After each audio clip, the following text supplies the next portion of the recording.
America के कुछ फैसलों के चलते पूरी दुनिया में टेंशन बढ़ी।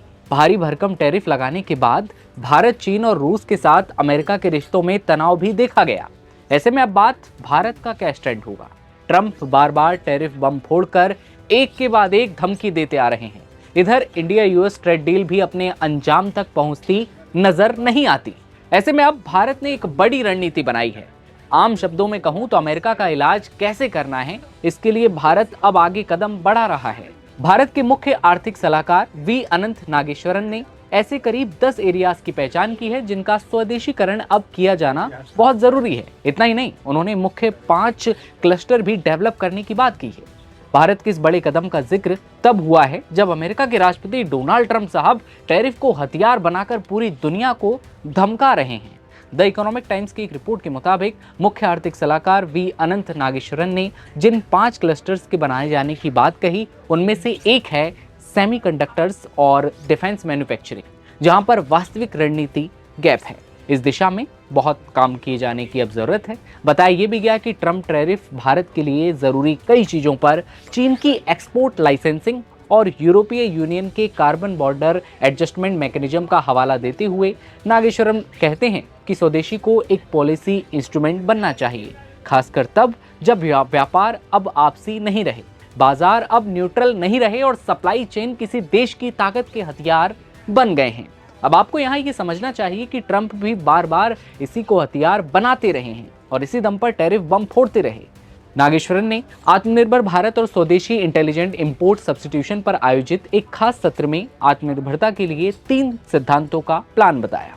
बड़े रेगुलेटरी सुधारों के माध्यम से स्वदेशी इकोसिस्टम बनाना, वैश्विक दृष्टिकोण वाली नीति और विश्व बाजारों में निवेश के साथ काम करना और निर्यात पर प्रतिस्पर्धात्मकता को बढ़ावा देना। उन्होंने कहा कि रास्ते में पुरानी रेगुलेटरी बोझ और औपनिवेशिक काल की नौकरशाही है और ये हमारे लिए एक चुनौती है और इसका सामना करना जरूरी है, जिसे उद्यमी मानसिकता से बदलने की हमारी जरूरत है। उन्होंने ये भी कहा कि आर्थिक विकास के बीच बढ़ते आयात को निर्यात से फाइनेंस करने की जरूरत होगी। चीन से दुनिया के करीब आधे आयात सिर्फ 50 वैश्विक ब्रांडों और उनकी सप्लाई चेन से होते हैं और केंद्र और राज्यों को मेक इन इंडिया लक्ष्यों के लिए इन्हें भारत में अपने इकोसिस्टम को स्थापित करने के लिए तुरंत काम करना चाहिए, जैसा कि स्मार्टफोन के मामले में किया गया। नागेश्वरन ने 26-28 दिसंबर 2025 को national conference of chief of secretaries को इस बारे में एक प्रेजेंटेशन भी दिया था। टियर 2 रणनीतिक रूप से महत्वपूर्ण है और इसमें भारी क्रेन, औद्योगिक मशीनरी जैसे pump, compressor, bearing, EV motor और डाइवर्टरिंग के अलावा गैर महत्वपूर्ण मेडिकल डिवाइस भी शामिल हैं। इसमें रणनीतिक कोर जैसे कि स्थायी चुंबक हो गया, बैटरी सेल हो गए और कैथोड सामग्री के अलावा सोलर वेफर और सेल भी, ये सारी चीज शामिल है। उन्होंने ये भी कहा कि एक और टीयर के लिए क्षमता बनाने की जरूरत है, जिसमें टनल, बोरिंग मशीन, रक्षा इलेक्ट्रॉनिक्स हो गया, सेंसर हो गया, ऑप्टिमिक्स और रेलवे सिग्नलिंग और कंट्रोल सिस्टम के अलावा इलेक्ट्रोलाइजर और हाइड्रोजन उपकरण भी शामिल होंगे। तो भारत अब इस दिशा में बड़ा कदम उठाता दिखाई दे रहा है। चीफ इकोनॉमिक एडवाइजर वी अनंत नागेश्वरम ने 17 दिसंबर को ये बात भी कही थी कि भारत एक डेमोग्राफिक और इकोनॉमिक इन्फ्लेशन पॉइंट पर है और अगले 2 दशकों में लाखों युवा वर्कफोर्स में शामिल होने के लिए तैयार हो रहे हैं।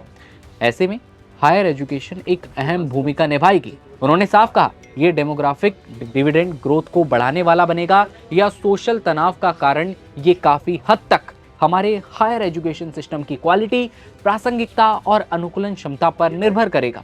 उन्होंने राज्यों से इस बदलाव का नेतृत्व करने का आग्रह किया, क्योंकि हम सब साथ होंगे, साथ में मिलकर काम करेंगे तो शायद इन चुनौतियों को पार करते हुए अपने लक्ष्य को हासिल करें। ऐसे में अमेरिका के इलाज के लिए और ट्रंप ने जो टैरिफ बम फोड़े, 2025 पूरा ऐसा निकला कि जब एक के बाद एक टैरिफ फोड़े गए और इसी के बाद अब भारत ने पूरा प्लान तैयार किया है। वी अनंत नागेश्वरन ने जो प्लान बताया, उसको लेकर आपका क्या सोचना है? क्या टैरिफ का इलाज अब हो जाएगा? कमेंट सेक्शन में अपनी राय बताइए और देखते रहिए नवभारत टाइम्स। नमस्कार।